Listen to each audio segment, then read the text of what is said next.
J'ai vu un post d'Aristide Momo circuler par rapport au rejet de la requête d'Akeem Mouna. Bon, conditionnement à ce que si ce post est vrai, hein, c'est très important de le préciser, que si ce post est vrai, comme quoi il dit que c'est de la distraction, je serai en désaccord. Parce qu'il faudrait que vous sachiez quelque chose. Ceux qui voient de la distraction, selon moi, présente une forme de naïveté dans la dynamique politique. Les gouvernements envoient souvent ce qu'on appelle des ballons d'essai. C'est des ballons test pour évaluer jusqu'à quel niveau ils peuvent étirer l'élastique sans le casser. Et dans ce cas, ça se peut très bien que ce soit aussi un ballon test. Et encore mieux, ça peut être très bien aussi que ça fasse partie d'une stratégie globale pour légitimer ce qu'ils feront après. Parce que vous devez comprendre une chose. C'est comme l'histoire du crapaud au fond du baril. Et du crapaud qui, en fait, dans une bouilloire, est au fond du baril. Et à chaque fois, on met un tout petit peu de chaleur. Et lui, à chaque fois, bon, il s'habitue. Mais il ne se rend pas compte qu'on est en train de le cuire.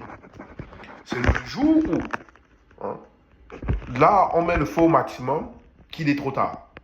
Parce que tranquillement, on l'a bouilli à petit feu.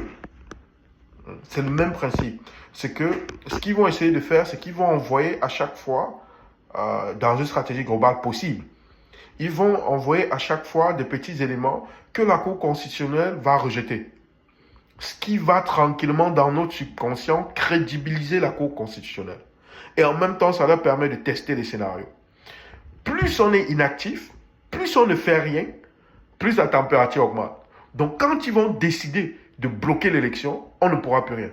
Parce qu'on n'a pas travaillé cette réaction musculaire à leur dire non. Donc restez très attentifs. Je vous invite à chercher l'histoire du crapaud qui se fait cuire. À chaque fois on met un peu le feu, il ne dit rien. On met un peu le feu, il ne dit rien. Mais en même temps, on est en train de le cuire tranquillement, il ne sait pas. Alors, et je l'ai expliqué bien avant le contentieux électoral, que l'un des mauvais calculs du système RDPC dû à leur arrogance et surtout à leur conflit interne, a été de ne pas avoir un dauphin à Paul Biya. C'est vraiment ça leur problème. Parce que vous devez comprendre que en réalité, ils avaient en réalité même un dauphin qui était Samuel Eto'o. Malheureusement, vu que l'individu lui-même est quelqu'un à qui ils se sont rendus compte que il a une moralité et une intégrité douteuse et ils ne peuvent pas lui faire confiance. C'est comme ça que lui, il a perdu les grâces dans les deux camps. Parce qu'en réalité, dans les deux camps, la candidature qui satisfaisait tout le monde, initialement, c'était celle de Samuel.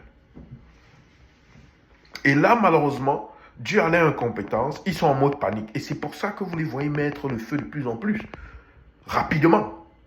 Parce qu'ils le savent que si le président gagne cette élection aussi, ils vont devoir annoncer d'ici 2-3 ans la vacance du pouvoir.